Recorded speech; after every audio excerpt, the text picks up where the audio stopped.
Hey everyone, this is Simran and welcome to IGNOU e Pathshala. कैसे हैं आप सब? उम्मीद करती हूँ बहुत अच्छे होंगे और अपने घर में सेफ होंगे और अपनी प्रिपरेशन भी रेगुलर बेसिस पे कर रहे होंगे। तो जैसा कि आप जानते हैं कि यूनिट 8 हम डिस्कस कर रहे थे और हमने अपने पिछले वीडियो में डिस्कस किया था ट्रिप्स और वीपो के बारे में, that is trade related aspects of intellectual property rights and world intellectual property organisation. तो अगर आप में से किसी ने वो वीडियो को नहीं देखा है तो उस वीडियो को जरूर देख लीजिएगा। मैं उसका लिंक आपको आई बटन में दे दूंगी। और अगर आप मेरे चैनल पे न्यू हैं तो मेरे चैनल को लाइक, शेयर और सब्सक्राइब करना मत भूलिए और बेल आइकन को भी जरूर प्रेस कर दीजिएगा ताकि मैं जब भी वीडियोस अपलोड करूं तो उसका नोटिफिकेशन आपके पास जरूर जाए। तो चलिए हम आज का अपना सेशन स्टार्ट करते हैं। जैसा कि आप अपनी स्क्रीन पे देख रहे हैं कि आज हम डिस्कस करेंगे non equity forms of technology transfer. तो बिना किसी देर अपना सेशन स्टार्ट करते हैं। देखिए, various mechanisms of transfer of technology. अब जो टेक्नोलॉजी ट्रांसफर होती है उसके कुछ मैकेनिज्म होते हैं और उन्हीं के अकॉर्डिंग ही हम टेक्नोलॉजी को ट्रांसफर करते हैं। ठीक है, तो broadly various mechanisms of transfer of technology may be grouped into two forms. First है हमारा equity form of technology transfer और सेकेंड है non equity form of technology transfer. तो हम जो टेक्नोलॉजी को ट्रांसफर करते हैं वो दो फॉर्म्स में डिवाइडेड है। पहला है हमारा इक्विटी फॉर्म और दूसरा है हमारा नॉन इक्विटी फॉर्म। ठीक है, अब आगे डिस्कस कर लेते हैं कि ये दोनों फॉर्म्स क्या होती हैं। ठीक, देखिए सबसे पहले हम डिस्कस करते हैं equity form of technology transfer. ठीक, under this firms which transfer technology invest in a firm which is recipient of technology। मतलब कि जो फर्म टेक्नोलॉजी को ट्रांसफर कर रही है दूसरी कंट्री में वो क्या करती है, उस कंट्री में इन्वेस्टमेंट करती है। ठीक, तो TNCs are technology intensive companies which have subsidiaries and affiliates in a number of countries। और जैसा कि आप लोग जानते ही हैं कि TNCs एक से ज़्यादा कंट्रीज में स्टैब्लिश रहती हैं तो उनकी जो सब्सिडरीज हैं वो और एफिलिएट्स हैं वो क्या रहते हैं, नंबर ऑफ कंट्रीज में। तो वो इन्वेस्टमेंट के थ्रू अपनी जो सब्सिडरीज और एफिलिएट्स हैं उनमें टेक्नोलॉजी ट्रांसफर करने की कोशिश करती हैं। ठीक है, तो एक तरह से क्या है, ये खुद का ही डेवलपमेंट कर रही हैं क्योंकि अगर आपने कोई सब्सिडरी या एफिलिएट अपना एक से ज़्यादा जगह पे बनाया हुआ है तो आपको टेक्नोलॉजी ट्रांसफर करनी ही पड़ेगी। और जब दूसरी कंट्री में है तो दूसरी कंट्री में जब हम टेक्नोलॉजी को ट्रांसफर कर रहे हैं तो कहीं ना कहीं उस कंट्री का भी डेवलपमेंट हो रहा है। ठीक है, तो it is in the interest of TNCs to transfer its technology to its subsidiaries and affiliates।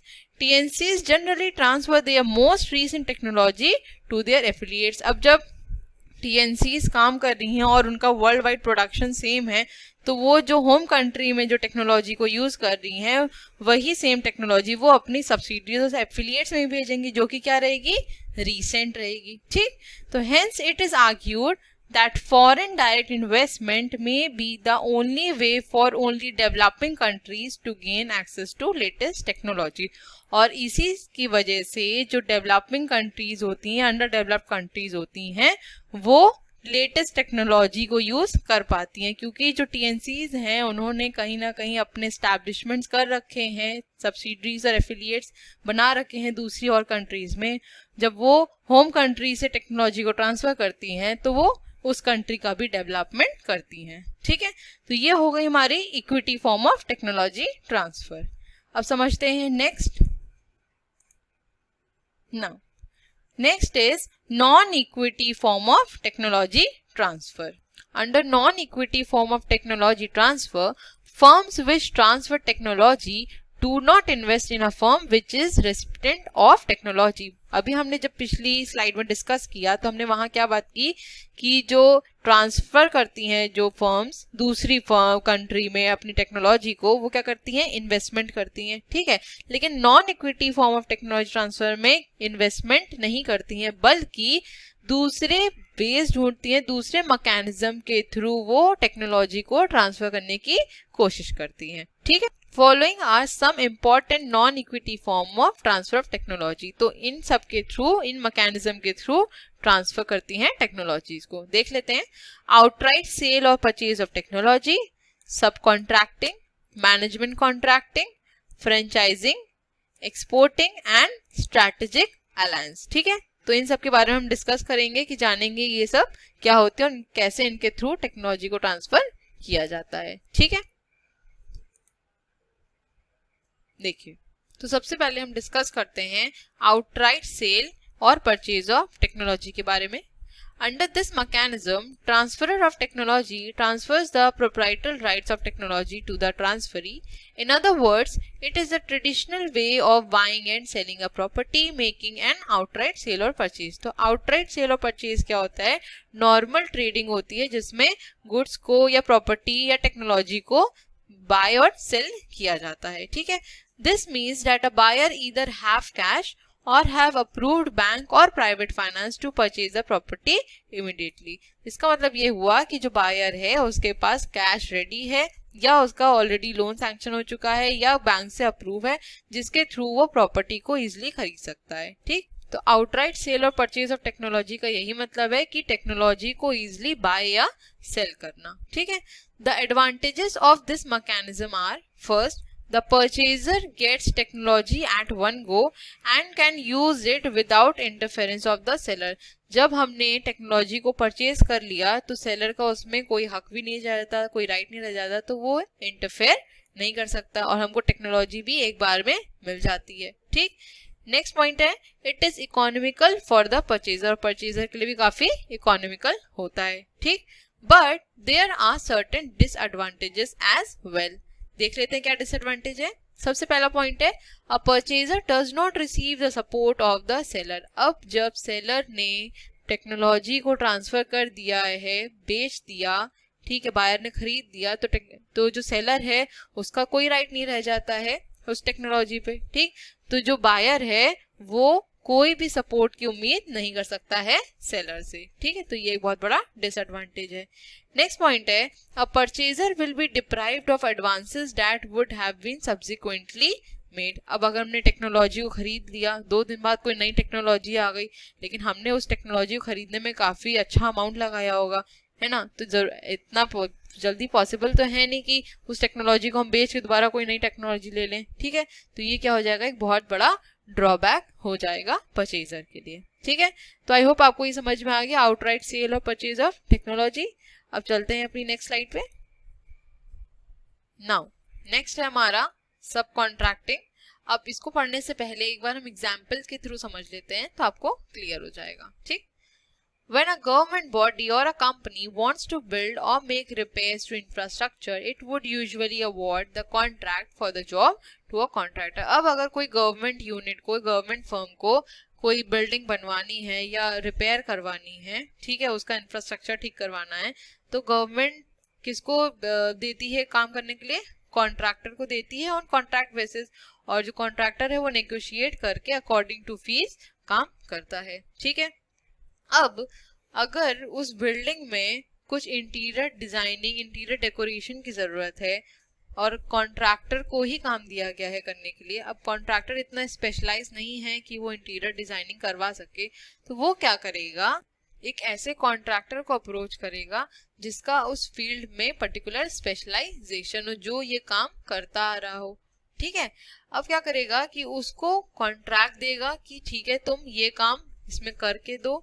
ठीक, तो वो क्या हो गया, सब कॉन्ट्रैक्टिंग हो गई। ठीक है, कि हमको कहीं से कॉन्ट्रैक्ट मिला और हमको किसी एक पर्टिकुलर फील्ड में काम करवाना था, तो हमने वो कॉन्ट्रैक्ट आगे फर्दर पास किया और एक सब कॉन्ट्रैक्टर रखा जिसके थ्रू हम अपने टास्क को कंप्लीट कर सकें। ठीक है, तो यहाँ पे कुल 3 पार्टीज इन्वॉल्व हो गई, गवर्नमेंट, कॉन्ट्रैक्टर और सब कॉन्ट्रैक्टर। ठीक है, तो काम जो सब कॉन्ट्रैक्टर करेगा उसी को क्या कहा जाता है, सब कॉन्ट्रैक्टिंग। ठीक, while the contractor maintains relationship with clients, that is corporation or government, the subcontractor works with the contractor providing his or her specialized skill set in exchange for a contractual fees. तो जो contractor है वो liable होगा government के लिए, मतलब उसको जो भी जवाब देना होगा वो गवर्नमेंट को जवाब देगा, लेकिन जो सब कॉन्ट्रैक्टर है वो गवर्नमेंट को कोई जवाब नहीं देगा। वो जो लायबल होगा उसका जो काम है वो सीधा सीधा कौन देखेगा, कॉन्ट्रैक्टर देखेगा। ठीक है, तो आई होप आपको एग्जाम्पल समझ में आ गया। एक बार डिटेल पढ़ लेते हैं। Under subcontracting, the TNC's affiliate assists the local firms technically and provides information which is important in increasing its ability to coordinate the production of components and other intermediate products. In this way, technology is transferred to the subcontractors in the form of technical assistance, material handling, product and process technology, and general information relating to production, finance, etc. मतलब कि जो TNCs होती हैं उनके affiliates क्या करते हैं, assist करते हैं, हेल्प करते हैं लोकल फर्म्स को टेक्निकली और प्रोवाइड करते हैं उनको इंफॉर्मेशन प्रोडक्शन की, फाइनेंस की, जिसके थ्रू वो प्रोडक्ट्स को अच्छे से बना पाए। अब देखिए क्या होता है, यहाँ पे तीन पार्टीज यहाँ पे हो गई। एक तो हो गई जो कंट्री है मेन जहाँ पे प्रोडक्शन हो रहा है, फिर हो गई हमारी TNC की एफिलिएट्स, फिर हो गई हमारी लोकल फर्म्स। ठीक, तो जब लोकल फर्म्स को टेक्निकल असिस्टेंस दी जा रही है तो वो क्या हो गई, ट्रांसफर ऑफ टेक्नोलॉजी। क्योंकि हमने डिस्कस किया था कि टेक्नोलॉजी को ट्रांसफर करने का सिर्फ ये मतलब नहीं होता है कि फिजिकली टेक्नोलॉजी को ट्रांसफर कर देना, बल्कि उसकी टेक्निकल नॉलेज, उसका स्पेशलाइजेशन, उसका know how, each and everything related to it, सब कुछ ट्रांसफर की जाती है। ठीक है, तो एक तरह से जब टेक्निकलिटी दी जा रही है, टेक्निकल असिस्टेंस दी जा रही है, प्रोडक्ट के बारे में इंफॉर्मेशन दी जा रही है, तो ये भी क्या हो गया, टेक्नोलॉजी को ट्रांसफर करना हो गया। ठीक, तो आई होप आपको सब कॉन्ट्रैक्टिंग समझ में आ गया। अब हम चलते हैं अपनी नेक्स्ट स्लाइड पे। Now next is management contracting. तो देख लेते हैं मैनेजमेंट कॉन्ट्रैक्टिंग क्या होता है। In a management contract, the supplier brings together a package of skills that will provide an integrated service to the client without incurring risk and the benefits of ownership. ठीक है, तो management contracting क्या होता है कि management को ही contractual basis पे ले लेना। ठीक है, in other words, management contract is an agreement between two companies whereby one company provides managerial assistance, technical expertise and specialized services to the second company for a certain period of time in return for the monetary compensation. तो मतलब ये हुआ कि किसी company को managerial assistance देना या technical expertise या उनको स्पेशलाइज सर्विस देना कुछ एक पर्टिकुलर टाइम पीरियड के लिए, और उसके बदले वो क्या लेती हैं, फीस लेती हैं, मॉनेटरी कॉम्पनसेशन, जो भी कंपनी के बीच तय हुआ हो। ठीक है, for example the initial management contract for Port Klang in Malaysia with a foreign company was only for 3 years.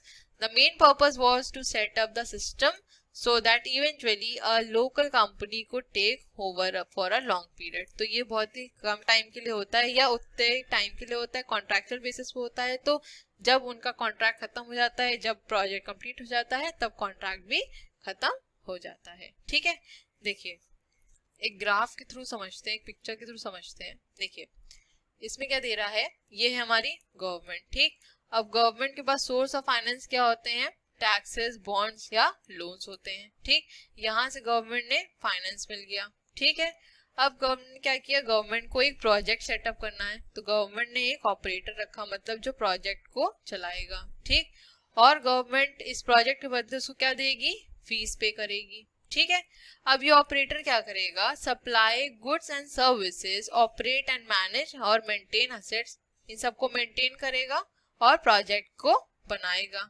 ठीक है, अब गवर्नमेंट को जब प्रोजेक्ट बन के मिल जाएगा तो ये क्या, फाइनेंस, ओन एंड कंस्ट्रक्ट, मतलब ये गवर्नमेंट का पूरा राइट रहेगा इसमें।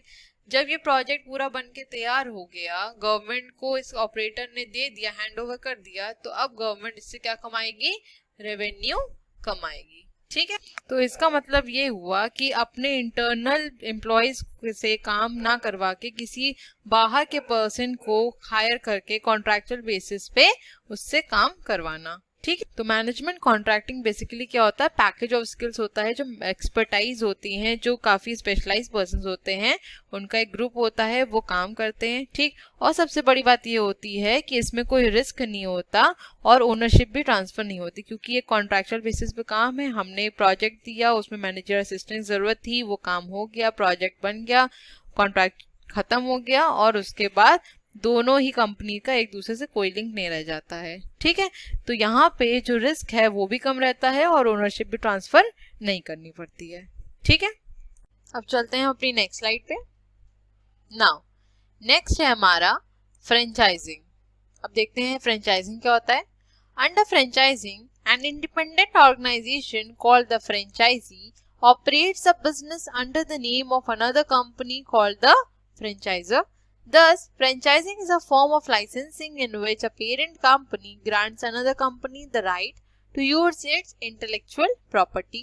Franchising is widespread practice in food industry, hotels, etc. अब एक एग्जाम्पल लेते हैं। मैकडोनल्ड्स, सबवे, केएफसी, इन सब के बारे में आपने सुन ही रखा है। सुन क्या रखा, आप यहाँ जाते हैं खाने, है ना। लेकिन अभी लॉकडाउन है तो ये सब खुले भी नहीं होंगे, और अगर कर भी रहे होंगे होम डिलीवरी तो कर रहे हो, लेकिन हर जगह पे होम डिलीवरी भी नहीं हो रही होगी। चलिए अपने टॉपिक पे आते हैं। अच्छा, खाने की बात बाद में करेंगे कभी। तो मैकडोनल्ड्स, सबवे और केएफसी ये सब क्या है, हमारी फ्रेंचाइजीज हैं, क्योंकि जो इनकी बेस कंट्री है जहाँ पे इनका प्रोडक्शन होता है वो कहाँ है, फॉरेन में है। ठीक है, तो फॉरेन कंपनी ने अपने जो आउटलेट्स हैं, अपनी जो फ्रेंचाइजीज हैं वो वाइड स्प्रेड कर रखी हैं, वो डिफरेंट कंट्रीज में सेटअप कर रखी हैं। ठीक है, तो फ्रेंचाइजिंग का क्या मतलब होता है कि जो फ्रेंचाइजर है that is the main owner, वो क्या करता है, अलाउ करता है दूसरी कंपनी को कि वो उसकी इंटेलेक्चुअल प्रॉपर्टी यूज कर ले। अब ये इंटेलेक्चुअल प्रॉपर्टी कैसे हो गई, देखिए। अब अगर आप मैकडोनल्ड्स चला रहे हैं इंडिया में, ठीक है, तो आप मैकडोनल्ड्स का वो जो सिंबल है वो यूज कर रहे हैं। और हमने बात किया था कि इंटेलेक्चुअल प्रॉपर्टी क्या होती है, जब हमने ट्रेडमार्क्स बात की तो हमने क्या बात किया था कि साइंस, सिंबल्स, लोगोस, है ना। तो इन सब की एक अपनी यूनिक आइडेंटिटी है, इन सबका अपना एक अलग लोगो है, अलग सिंबल है ना, जिससे हम इन प्रोडक्ट्स को डिफरेंशिएट करते हैं। ठीक, तो फ्रेंचाइजिंग क्या होता है, एक तरह का लाइसेंस होता है जो पेरेंट कंट्री देती है दूसरी कंपनी को, ताकि वो उसकी इंटेलेक्चुअल प्रॉपर्टी को यूज कर सके। ठीक है, तो फ्रेंचाइजिंग अग्रीमेंट में क्या क्या होता है, franchise has to pay a fixed amount and royalty based on sales. जो फ्रेंचाइजी होती है जिसने की लाइसेंस लिया है पेरेंट कंपनी से ताकि वो उसके इंटेलेक्ट को यूज कर सके, उसको क्या करना पड़ता है, एक फिक्स्ड अमाउंट पे करना पड़ता है, प्लस अपनी सेल्स का भी कुछ पोर्शन देना पड़ता है। ठीक है, क्योंकि वो सेल्स कैसे जनरेट हो रही है, उसकी रॉयल्टी की बेसिस पे। मतलब कि उस कंपनी ने, जो पेरेंट कंपनी है, उसने इतना ज्यादा मार्केट में उसका नाम है कि अगर आप कहीं भी उसका एक फ्रेंचाइजी खोलो तो आपके पास क्राउड अपने आप आ जाएगा, आपकी सेल्स ऑलरेडी जनरेट होना शुरू हो जाएगी। अब आप डोमिनोज का आउटलेट है, डोमिनोज अगर एक जगह पे है और थोड़े डिस्टेंस पे और कहीं खुल जाए तो वहां पे उसको मार्केटिंग करने की जरूरत नहीं पड़ेगी, क्योंकि उसका नाम ही काफी है। ठीक है, नेक्स्ट पॉइंट हमारा, franchisee should agree to adhere to follow the franchiser's requirement. अब जो फ्रेंचाइजर की रिक्वायरमेंट है, जो उसके टर्म्स एंड कंडीशंस है, उनको मानना पड़ेगा फ्रेंचाइजी को। ठीक, नेक्स्ट पॉइंट है, franchiser helps the franchisee in establishing the manufacturing facility. जो फ्रेंचाइजर है वो हेल्प करेगा फ्रेंचाइजी को मैन्युफैक्चरिंग फैसिलिटीज को एस्टैब्लिश करने में। अब जब आउटलेट सेट करना है, फ्रेंचाइजी सेट करनी है, तो फर्नीचर जरूरत पड़ेगी, बिल्डिंग बनानी पड़ेगी, तो इन सब में कौन हेल्प करता है, फ्रेंचाइजर। क्यों, क्योंकि देखिए जो पेरेंट कंपनी है जैसी दिख रही है वैसी ही फ्रेंचाइजी भी दिखनी चाहिए, है ना, तभी तो एक रिजेम्बलेंस होगी। तो मैन्युफैक्चरर इसीलिए सेम पैटर्न पे ही फ्रेंचाइजी को भी बनवाता है, जिसमें वो फ्रेंचाइजी की हेल्प करता है। ठीक, तो franchiser allows the franchisee some degree of flexibility, और कुछ फ्लेक्सिबिलिटी भी प्रोवाइड करता है। ठीक है, तो आई होप फ्रेंचाइजिंग समझ में आ गया। अब नेक्स्ट स्लाइड पे चलते हैं। अब समझते हैं advantages of franchising to franchiser and franchisee. ठीक, सबसे पहला पॉइंट है fast and well control distribution of its product. अब जब हम फ्रेंचाइजिंग करेंगे तो हमने डिफरेंट जगह पे अपनी फ्रेंचाइजीज बना दी हैं, तो प्रोडक्ट का डिस्ट्रीब्यूशन भी इजी हो जाएगा और फास्ट भी हो जाएगा। ठीक, no need to construct and operate its own outlet, इनको खुद के आउटलेट्स बनाने की जरूरत नहीं पड़ेगी। ठीक, मोर working capital available for expanded production and advertising. इनके पास वर्किंग कैपिटल काफी ज्यादा अवेलेबल है जिसके थ्रू वो एडवर्टाइजिंग और प्रोडक्शन ज्यादा से ज्यादा कर सकते हैं। नेक्स्ट पॉइंट है franchising agreements maintain product and quality standards, क्योंकि जो पेरेंट कंट्री में पेरेंट कंपनी जैसा प्रोडक्शन कर रही है सेम प्रोडक्शन बाकी और आउटलेट्स में और फ्रेंचाइजी में होता है। ठीक, मोटिवेटेड वर्कफोर्स ऑफ फ्रेंचाइजीज, और वर्कफोर्स भी काफी ज्यादा मोटिवेटेड होती है। ये तो हो गया फ्रेंचाइजर कॉन्टेक्स्ट में। अब देखते हैं कि फ्रेंचाइजी कॉन्टेक्स्ट में क्या है। Opportunity to start a proven business with limited capital. Limited capital के थ्रू प्रूवन बिजनेस का मतलब ये हुआ कि जो चला चलाया बिजनेस होता है हमारा, जिसमें हमको मेहनत करने की जरूरत नहीं पड़ेगी। हम किसी का इंटेलेक्चुअल प्रॉपर्टी यूज करके अगर बिजनेस कर रहे हैं तो वहां पे हमें अपनी मेहनत लगाने की जरूरत नहीं, क्योंकि जो सेल्स आएगी वो उस पर्टिकुलर इंटेलेक्चुअल प्रॉपर्टी के बेसिस पे आती है। ठीक, गारंटीड कस्टमर्स होते हैं इसीलिए। ठीक है, तो franchisor available for advice and guidance. अब फ्रेंचाइजर के अंडर में बनती है तो फ्रेंचाइजर भी गाइड करता रहता है और एडवाइस प्रोवाइड करता रहता है। नेक्स्ट पॉइंट है हमारा materials for local promotional campaigns and participation in national campaigns. इन सब में भी हेल्प होती है। ठीक, cost saving when purchasing in cooperation with other franchisee. और अदर फ्रेंचाइजी के साथ कॉपरेशन में अगर चीजें खरीदते हैं तो वो काफी ज्यादा कॉस्ट को रिड्यूस कर देती है। ठीक, अब नेक्स्ट स्लाइड पे चलते समझते हैं इसके डिसएडवांटेजेस।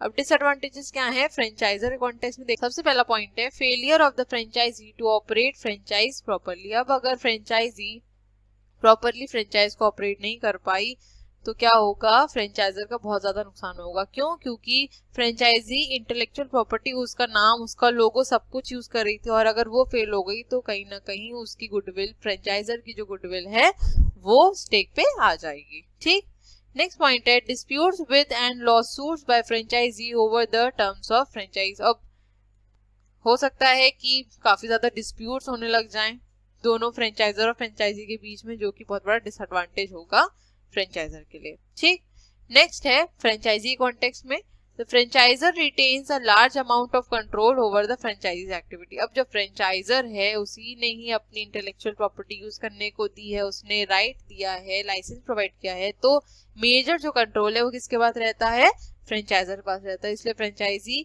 हर चीज अपनी मर्जी से नहीं कर सकते, जो कि एक डिसएडवांटेज हो सकता है। ठीक, नेक्स्ट पॉइंट है हमारा franchiser opening competing franchisees within the franchisee market. अब ऐसा भी हो सकता है कि जो फ्रेंचाइजर है वो सेम प्रोडक्ट लाइन में कोई दूसरे यूनिट को भी स्टैब्लिश कर रहा है, जो कहीं ना कहीं एग्जिस्टिंग फ्रेंचाइजीज हैं उनके साथ एक कंपटीशन करने लग जाए। ठीक, अब ये जो एग्जिस्टिंग फ्रेंचाइजीज हैं उनके लिए काफी प्रॉब्लमेटिक हो सकता है और ये बहुत बड़ा डिसएडवांटेज हो जाएगा। ठीक, तो आई होप आपको फ्रेंचाइजिंग भी समझ में आ गया होगा। अब चलते हैं हम अपनी नेक्स्ट स्लाइड पे। Now, next है हमारा exporting. Exporting is the most traditional and well-established form of operating in foreign markets. Exporting can be defined as the marketing of goods produced in one country into another. The tendency may not be to obtain as much detailed marketing information as compared to manufacturing in marketing country.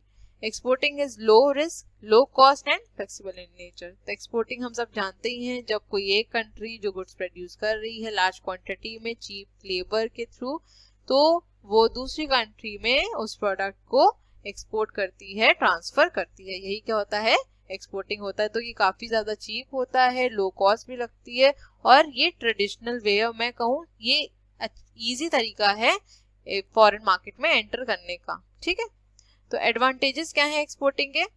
सबसे पहला है minimising risk and investment. Next point है हमारा speed of entry. Third point है maximise scale, uses existing facilities. ठीक है, तो ये एडवांटेजेस हो गए हमारे एक्सपोर्टिंग के। अब देख लेते हैं कि डिसएडवांटेजेस क्या है। डिसएडवांटेज क्या है? सबसे पहला ट्रांसपोर्ट कॉस्ट, क्योंकि हमें एक जगह से दूसरी जगह गुड्स को या सर्विस को ट्रांसफर करना है तो ट्रांसपोर्ट कॉस्ट लगती है। ठीक, नेक्स्ट है limits access to local information. ठीक, और लास्ट पॉइंट है हमारा company viewed as an outsider. अब जब कुछ प्रोडक्ट्स को, सर्विसेज को हम बाहर भेज रहे हैं तो वो हमको क्या कंसिडर करते हैं, एज अ आउटसाइडर कंसिडर करते हैं। ठीक है, तो एक्सपोर्टिंग तो काफी इजी है। आई होप आपको ये क्लियर हो गया होगा, इसकी नॉलेज भी रही होगी। ठीक, तो अब चलते हैं अपनी नेक्स्ट स्लाइड पे। नाउ नेक्स्ट है हमारा स्ट्रैटेजिक अलायंस। देखिए इसको समझते हैं। This strategy seeks to enhance the long-term competitive advantage of the firm by forming alliance with its competitors, existing or potential in critical areas instead of competing with each other. ठीक, अब alliance का क्या मतलब होता है, एक group बना लेना। और स्ट्रैटेजिक अलायंस का क्या मतलब हुआ, किसी स्ट्रैटेजी के थ्रू कोई एम है, कोई मोटिव है, उसके थ्रू एक ग्रुप बना लेना। तो क्या होता है कि लॉन्ग टर्म में जब कंपटीशन एडवांटेज गेन करना है तो जो कंपीटिंग फर्म्स होती हैं जो एक दूसरे से compete कर रही हैं वो क्या करती हैं, खुद से compete ना करके, एक दूसरे से compete ना करके वो एक अलायंस बना लेती हैं, ग्रुप बना लेती हैं, जिसके थ्रू वो मार्केट में एंटर करती हैं। ठीक, तो goals are to leverage critical capabilities, increase the flow of innovations and increase flexibility in responding to market and technological changes. अब देखिए, कोई एक फर्म है जिसके पास बहुत अच्छी टेक्नोलॉजी है, ठीक, और वही सेम प्रोडक्ट लाइन की है कोई फर्म जिसके पास टेक्नोलॉजी इतनी अच्छी नहीं है। ठीक, अब अगर इन दोनों कंपनीज ने अलायंस कर लिया, ठीक है, एक दूसरे को मर्ज कर लिया, मैं कहूँ एक ग्रुप बना लिया, तो जिसके पास अच्छी टेक्नोलॉजी नहीं थी उसको भी क्या एक फायदा मिल गया, एक एडवांटेज मिल गया कि वो जो एडवांस टेक्नोलॉजी है उसको यूज कर सके। ठीक है, तो ऐसे अलायंस बनाने से जो ऑर्गेनाइजेशंस हैं उनको काफी ज्यादा बेनिफिट होता है और इसके थ्रू वो क्या करते हैं, जो मार्केट में इनोवेशन है वो भी काफी ज्यादा आने लग जाती है। ठीक, there are high risk and heavy research and development cost and rapid obsolescence of new product.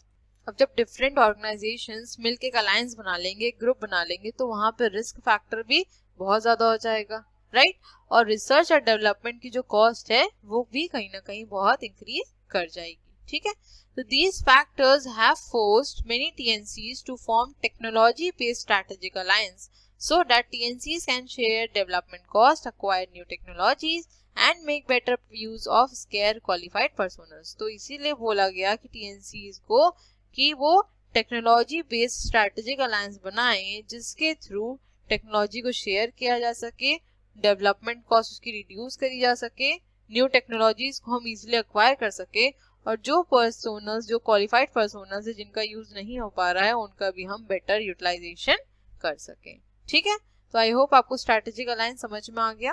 अब चलते हैं अपनी नेक्स्ट स्लाइड पे। हम देखिए, अब देख लेते हैं कि वाइटल कंपोनेंट्स क्या है। कॉन्ट्रैक्ट है, जो टेक्नोलॉजी अग्रीमेंट है वो क्या होता है, एक प्रॉपर अग्रीमेंट होता है जिसके थ्रू हम लोग टेक्नोलॉजी को ट्रांसफर करते हैं। ठीक है, तो सबसे पहला है पेटेंट एंड सीक्रेट टेक्नोलॉजी। तो जो सेलर होता है टेक्नोलॉजी का उसको सारी राइट देनी पड़ती है बायर को, जब टेक्नोलॉजी ट्रांसफर कर रहा है तो उसको सारी सीक्रेट्स जो नॉलेज है उस टेक्नोलॉजी की वो भी ट्रांसफर करनी पड़ती है। ठीक, नेक्स्ट पॉइंट है हमारा ट्रेडमार्क। अब जैसे हमने बात की कि उसको अपना लोगो, अपना साइन, अपना टैगलाइन सब कुछ ट्रांसफर करना पड़ेगा, जो ब्रांड नेम है वो भी। ठीक, royalty management and technical fees.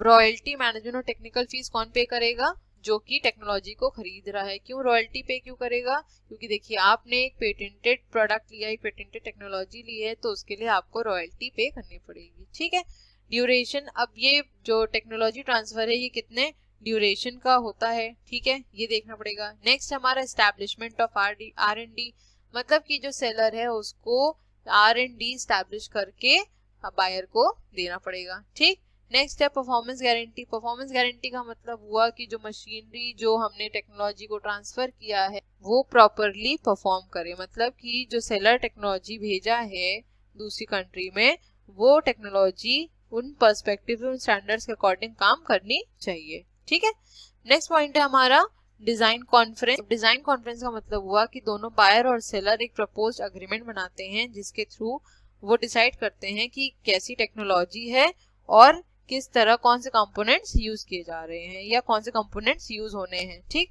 तो ये होता है डिजाइन कॉन्फ्रेंस में।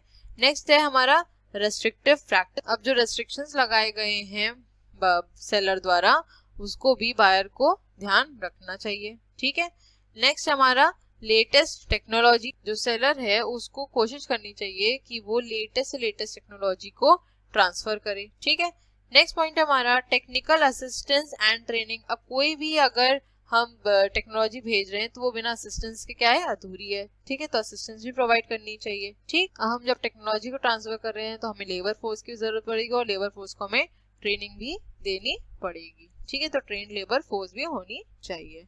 ठीक है, तो आई होप आपको ये क्लियर हो गए होंगे जो कॉन्ट्रैक्ट्स के वाइटल कंपोनेंट्स होते हैं।